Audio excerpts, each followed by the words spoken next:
Shalom, selamat pagi saudaraku sekalian. Selamat ibadah, selamat hari Minggu, selamat kita bertemu kembali. Pagi yang indah ini kita akan mendengarkan pembacaan yang terambil dari Injil Yohanes pasal yang ketiga, ayat yang pertama sampai ayat yang ke-12. Demikian bunyi firman Tuhan. Redaktur Alkitab memberikan judul bacaan percakapan dengan Nikodemus. Adalah seorang Farisi yang bernama Nikodemus, seorang pemimpin agama Yahudi. Ia datang pada waktu malam kepada Yesus dan berkata, "Rabi, kami tahu bahwa engkau datang sebagai guru yang diutus Allah. Sebab tidak ada seorang pun yang dapat mengadakan tanda-tanda yang engkau adakan itu jika Allah tidak menyertainya." Yesus menjawab katanya, "Aku berkata kepadamu, sesungguhnya jika seorang tidak dilahirkan kembali, ia tidak dapat melihat kerajaan Allah." Kata Nikodemus kepadanya, "Bagaimanakah mungkin seorang yang dilahirkan kalau ia sudah tua? Dapatkah ia masuk kembali ke dalam rahim ibunya dan dilahirkan lagi?" Jawab Yesus, "Aku berkata kepadamu, sesungguhnya jika seorang tidak dilahirkan dari air dan roh, ia tidak dapat masuk ke dalam kerajaan Allah. Apa yang dilahirkan dari daging adalah daging, dan apa yang dilahirkan dari roh adalah roh. Jangan engkau heran, karena aku berkata kepadamu, kamu harus dilahirkan kembali. Angin bertiup kemana ia mau, dan engkau mendengar bunyinya, tetapi engkau tidak tahu dari mana ia datang atau kemana ia pergi. Demikianlah halnya dengan tiap-tiap orang yang lahir dari roh." Nikodemus menjawab katanya, "Bagaimanakah mungkin hal itu terjadi?" Jawab Yesus, "Engkau adalah pengajar Israel, dan engkau tidak mengerti hal-hal itu? Aku berkata kepadamu, sesungguhnya kami berkata-kata tentang apa yang kami ketahui, dan kami bersaksi tentang apa yang kami lihat, tetapi kamu tidak menerima kesaksian kami. Kamu tidak percaya waktu aku berkata-kata dengan kamu tentang hal-hal duniawi. Bagaimana kamu akan percaya kalau aku berkata-kata dengan kamu tentang hal-hal surgawi?" Nah, saudaraku yang kekasih, kita sama tahu dan mungkin sudah kesekian kali kita dengar pembacaan ini, yaitu tentang percakapan antara Yesus dengan Tuhan Yesus. Ya. Nah, saudaraku,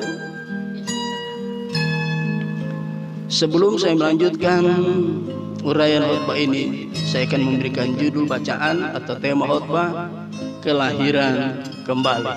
Ya, kelahiran kembali. Dalam bacaan tadi dijelaskan bahwa ternyata Nikodemus ini adalah seorang pengajar Israel. Ya. Dia seorang pengajar Israel. Pada waktu malam dia datang kepada Yesus. Dia sudah mendengar tentang Yesus, ya, pengajaran Yesus. Tapi dia belum memahami, saudara. Makanya dia datang pada waktu malam. Dan ketika dia ketemu dengan Yesus, terjadilah percakapan ini. Ya.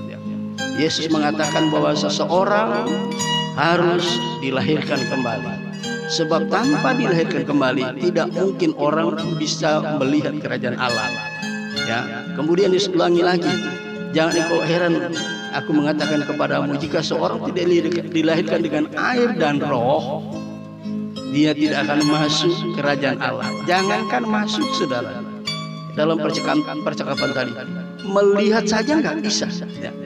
Dan Nikodemus sama sekali tidak mengerti. Saudaraku, betapa pentingnya kelahiran baru. Mari kita akan lihat satu demi satu. Ya. Perlunya kelahiran baru. Ya. Karena sebelum seseorang percaya kepada Yesus, semua manusia yang ada di dalam dunia sudah dikategorikan sebagai orang yang sudah mati. Mati di sini dan yang dimaksud adalah mati secara rohani. Ya. Mati secara rohani. Sejak Adam jatuh ke dalam dosa Adam itu, ya, membawa kematian kepada setiap orang percaya. Dan Adam terpisah, mati secara rohani. Akhirnya dia diusir dari keluar dari Taman Eden. dia terpisah dari Tuhan. Begitu juga dengan orang percaya, orang-orang yang ada dalam dunia ini. Ya, mereka semua adalah mati rohani. Sebabnya mereka perlu dilahirkan kembali. Yang pertama, ya, perlunya kelahiran baru. Di dalam Yohanes pasal 10 ayat 10 berkata sebagai berikut. Adapun pencuri datang hanya untuk mencuri, membunuh dan membinasakan. Tetapi aku datang, kata Yesus, ya. Aku datang memberikan mereka hidup dan memberinya. Aku datang memberikan mereka hidup supaya mereka memiliki hidup dan mempunyai di dalam kelimpahan. Kedatangan Yesus ke dalam dunia ini memberikan hidup.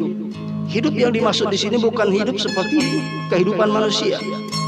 Pada dasarnya Nikodemus itu hidup, tapi sebenarnya menurut Alkitab secara rohani dia mati. Itu sebabnya dalam percakapan Nikodemus dengan Yesus, dia tidak mengerti apa yang Yesus katakan, ya, tentang kelahiran kembali. Nah, kedatangan Yesus, dia bilang, aku datang supaya mereka, orang-orang yang mau terima Yesus, memiliki hidup, ya, dan mempunyainya di dalam kelimpahan. Ingat, hidup yang dihidupi, hidup yang dimiliki oleh manusia yang belum terima Yesus sampai hari ini, itu hidup yang berasal dari kata bios, ya. Dalam teks Yunani ada dua kata yang berasal dari kata hidup. Yang pertama dari kata bios. Bios ini artinya hidup yang tidak kekal. Hidup ini hidup yang terbatas. Hidup yang hanya bersifat temporary. Dan hidup bios ini, hidup yang dimiliki manusia ini akan berakhir sampai di kuburan. Tetapi yang Yesus maksud dalam Yohanes 10 ayat 10 bagian B, aku datang supaya mereka memiliki hidup. Hidup yang dipakai di sini berasal dari kata zoe. Zoe artinya hidupnya Allah, ya, hidupnya Yahweh. Nah, hidupnya Allah ini tidak akan pernah berakhir. Ya, hidup ini adalah hidup yang kekal, yang tanpa batas. Hidup yang dimiliki manusia saat ini berasal dari kata bios. Satu waktu bios akan berakhir, itu sampai di kuburan. Ya. Jadi perlunya kelahiran baru supaya manusia bisa memiliki hidupnya Allah. Bios, yaitu kelahiran baru. Itu yang pertama. Apa arti kelahiran baru? Nikodemus saja nggak ngerti. Udah tua begini, bagaimana bisa masuk ke dalam rahim ibu untuk dilahirkan kembali? Mana mungkin? Ya. Tapi yang dimaksud di sini apa itu kelahiran baru? Dalam Yohanes pasal 1 ayat 13, ya. Perhatikan Yohanes 1 ayat yang ke-13. Saya akan bacakan. Yohanes 1 ayat yang ke-13.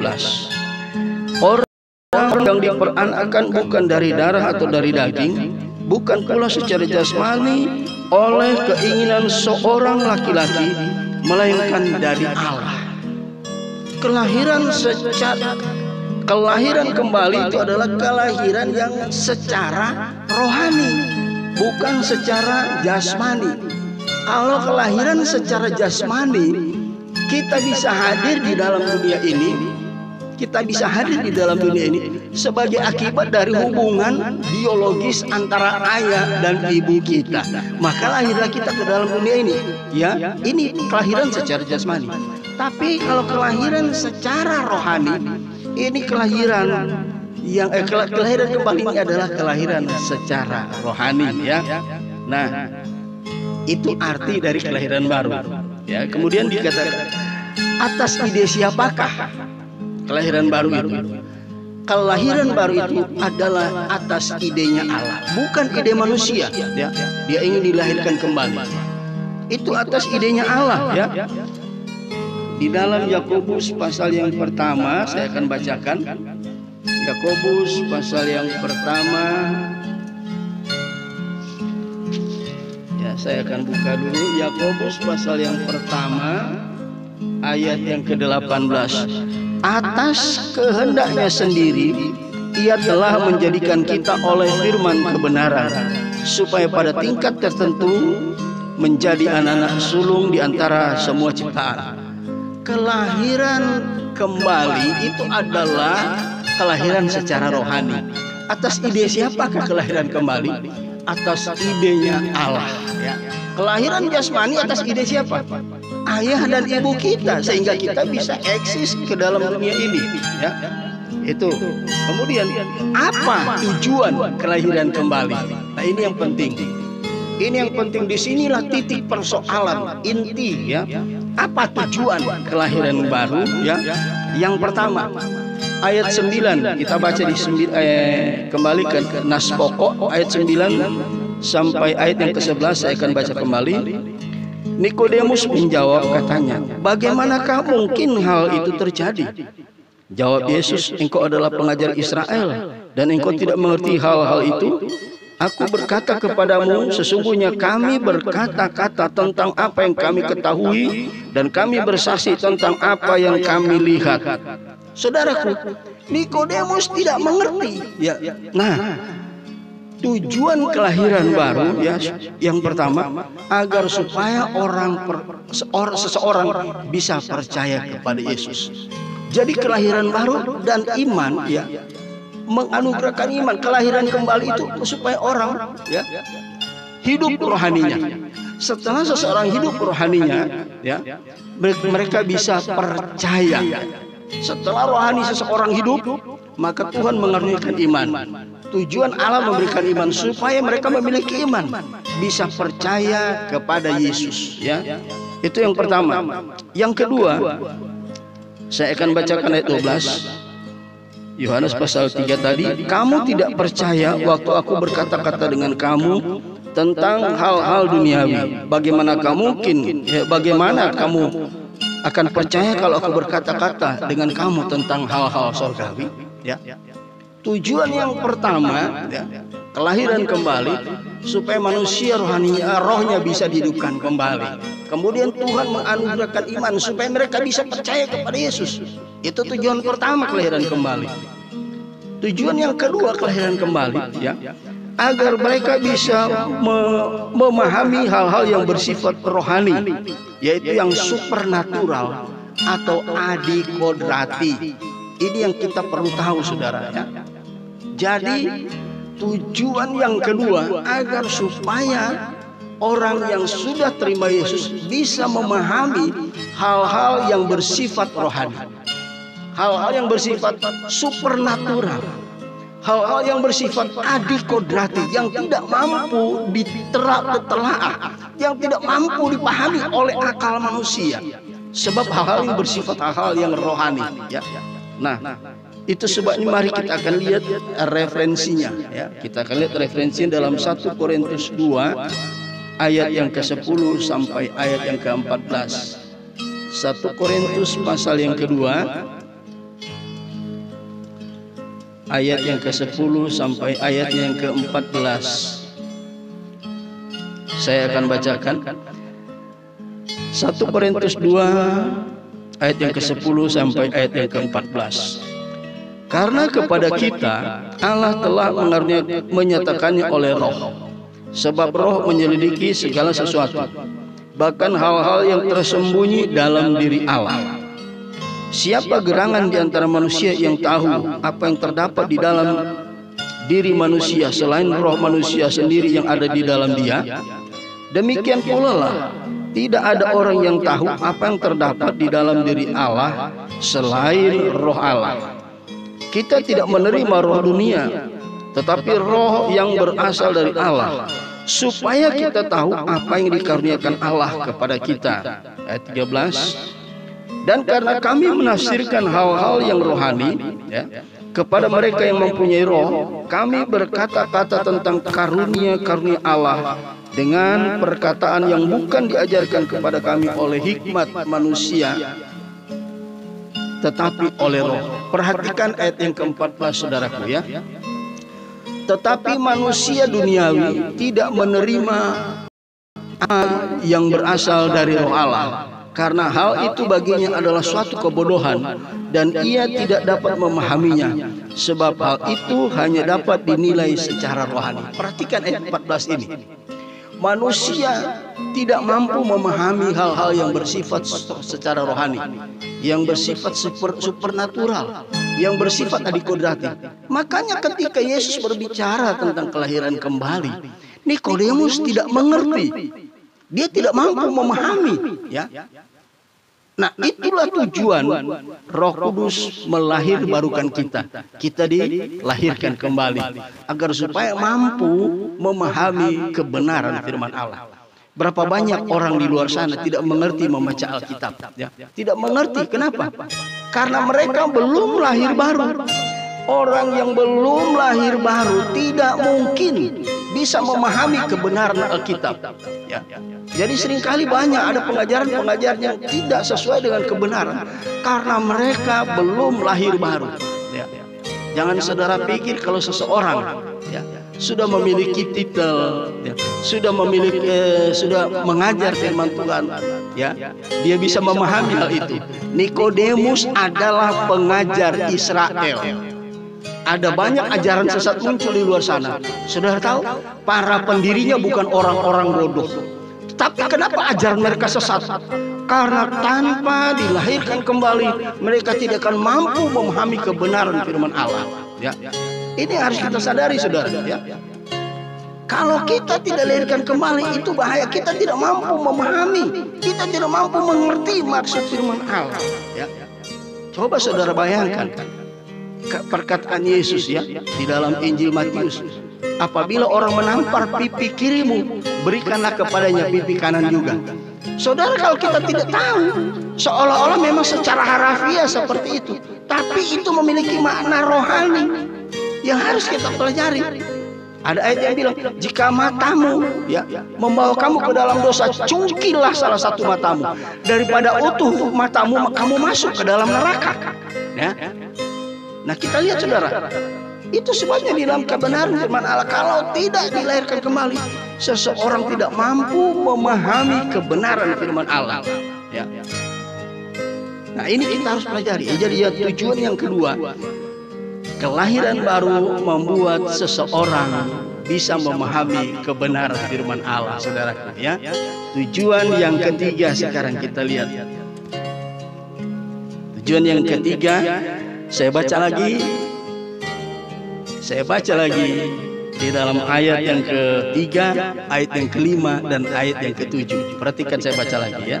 Ayat yang ketiga, Yesus menjawab, katanya, aku berkata kepadamu, sesungguhnya jika seorang tidak dilahirkan kembali, ia tidak dapat melihat kerajaan Allah. Ya. Ayat yang kelima, jawab Yesus, aku berkata kepadamu, sesungguhnya jika seorang tidak dilahirkan kembali, ya, tidak dilahirkan dari air dan roh, ia tidak dapat masuk ke dalam kerajaan Allah. Saya lompat lagi di ayat yang ketujuh. Janganlah engkau heran, karena aku berkata kepadamu, kamu harus dilahirkan kembali. Ingat, ya. Tanpa kelahiran kembali, jangankan melihat kerajaan Allah, jangankan masuk kerajaan Allah, melihat saja tidak bisa, ya. Dengan kelahiran baru, seseorang bisa bukan cuma melihat, tetapi masuk dalam kerajaan Allah, menikmati kerajaan Allah, ya. Kerajaan Allah yang dimaksud di sini bukan kerajaan Allah di masa yang akan datang. Kerajaan Allah yang dimaksud di sini adalah kerajaan Allah yang ada di bumi ini saat ini, ya. Kerajaan Allah itu ada dua kategori. Kategori pertama adalah kerajaan Allah yang bersifat kuantitatif dan kerajaan Allah yang bersifat kualitatif. Kerajaan Allah yang bersifat kuantitatif artinya apa? Kerajaan Allah di milenium nanti, kerajaan 1000 tahun damai yang akan berlaku di muka bumi ini selama 1000 tahun, dan itu masih bersifat eskatologi, ya. Tetapi kerajaan Allah yang dimaksud oleh Yesus kepada Nikodemus adalah kerajaan Allah yang bersifat kualitatif. Artinya apa? Kerajaan Allah yang ada sekarang di bumi ini. Dan kerajaan Allah yang dimaksud di sini adalah merujuk kepada pribadi Yesus. Itulah kualitas kerajaan Allah, ya. Makanya Matius 18 ayat 20 katakan, barang di mana ada 2 atau 3 orang berkumpul dalam namaku, aku ada di tengah-tengah mereka. Orang percaya akan menikmati teokrasi dalam hidupnya, ya. Orang percaya akan mengalami pemerintahan Allah di dalam hatinya, Ya, Allah atau Yesus akan memerintah dalam hati setiap orang percaya ketika dia percaya kepada Yesus. Dia akan menikmati indahnya hadirat Tuhan. Ya, kualitas kerajaan Allah itu adanya kelahirannya Yesus. Yesus masuk dalam hidup kita. Ya, saya tunjukkan lagi satu ayat tentang hadirnya kerajaan Allah di dalam hati kita. Itu berbicara tentang apa? Pemerintahan Allah di dalam hati kita secara teokratis. Yesus yang menjadi raja kita. Ya, kalau dulu kita masih manusia lama mungkin kita berkata, my heart is my king. Ya, tetapi ketika kita lahir baru, my Jesus is my king. Ya, Yesusku adalah rajaku yang memerintah di hatiku. Ya, 1 Petrus pasal yang ketiga sebagai ayat yang terakhir. 1 Petrus pasal yang ketiga ayat yang ke-15. Perhatikan bunyi ayat ini. Tetapi kuduskanlah Kristus di mana saudaraku? Bukan di pikiran kita. Ya. Tetapi kuduskanlah Kristus di dalam hatimu. Ya. Di dalam hatimu sebagai Tuhan. Kelahiran baru membuat seseorang memiliki hidupnya Allah, Zoe, melalui kehadiran Roh Kudus. Ya, nah Tuhan mau Yesus harus ada di dalam hati kita. Kuduskanlah artinya khususkanlah Yesus di dalam hati kita. Dia sudah menjadi raja dalam hidup kita. Izinkan dia memerintah kehidupan kita, maka kita akan melihat indahnya hadirat Allah. Saudara yang ada keraguan adanya hadirat Allah di dalam hatimu, saudara diyakinkan. Saudara yang dalam kebimbangan diberikan jalan keluar. Saudara mengalami sakit penyakit, dia pasti akan menyembuhkan. Sebab di mana ada Yesus, di situ ada kesembuhan. Di mana ada Yesus, di situ ada mujizat. Di mana ada Yesus, di situ pasti ada kemenangan. Puji Tuhan. Biarlah kiranya firman Allah pagi yang indah ini, ya, menjawab setiap keperluan kebutuhan kita, dan kita bisa memahami kebenaran firman Allah. Sebagai akhir dari khotbah saya minggu pagi ini, saya akan tutup dengan satu pujian kepada Tuhan.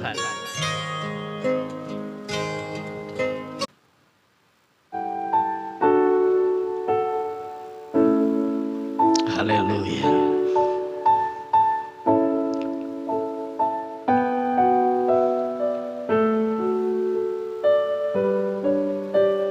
Haleluya, haleluya.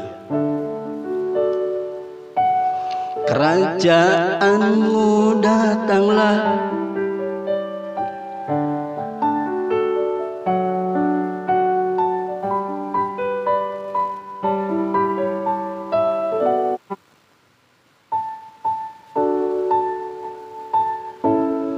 kehendakmu jadilah.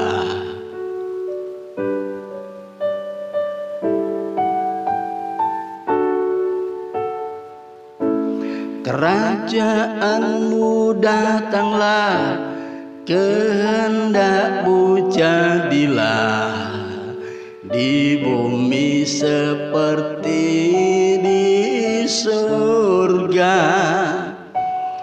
Kerajaanmu datanglah, kehendakmu jadilah, di bumi seperti di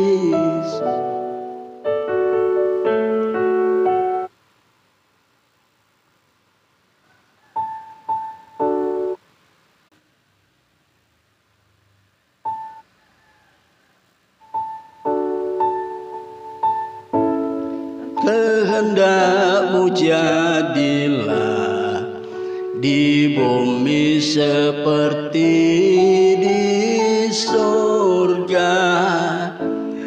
Kerajaanmu datanglah, kehendakmu jadilah, di bumi seperti di surga. Muliakanlah Raja, segala raja, penguasa di udara diruntuhkan.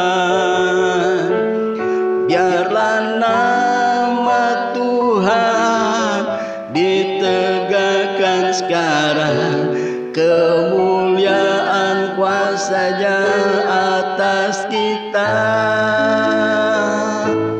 Kerajaanmu datanglah, kehendakmu jadilah di bumi seperti di surga. Muliakanlah Raja segala.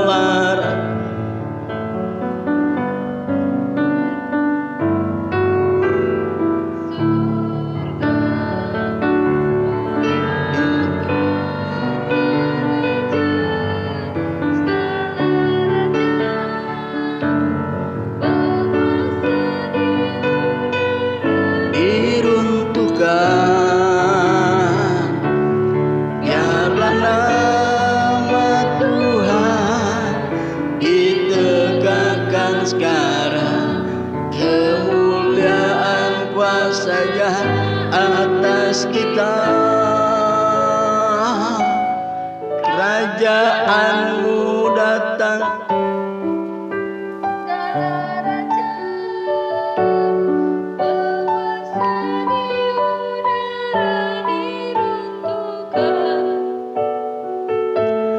biarlah nama Tuhan ditegakkan sekarang, kemuliaan kuasanya atas kita.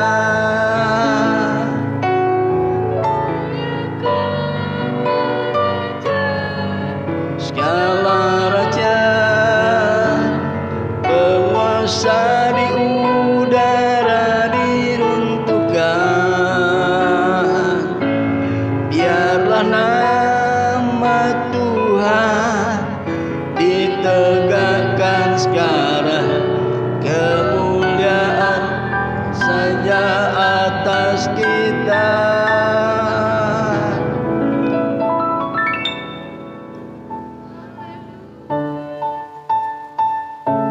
Haleluya. Terima kasih Tuhan. Kami rindu kerajaan Allah. Kami rindu hadirat Allah hadir dan ada di dalam hidup kami, sehingga kami boleh melihat mujizat demi mujizat oleh karena kerajaan Allah hadir dalam hidup kami. Terima kasih Bapa. Biar kiranya kebenaran firman Allah yang sudah kami dengarkan ini akan mampu membuat kami menikmati kesembuhan, membuat kami menikmati mujizat, membuat kami memiliki kemenangan demi kemenangan oleh karena kehadiran-Mu, hadirat-Mu, kerajaan Allah itu ada dalam hidup kami. Haleluya, haleluya, amin. Tuhan Yesus memberkati kita sekalian. Shalom. Puji Tuhan. Kita akan ketemu lagi di minggu yang akan datang. Puji Tuhan, Tuhan Yesus memberkati kita sekalian. Haleluya. Amin.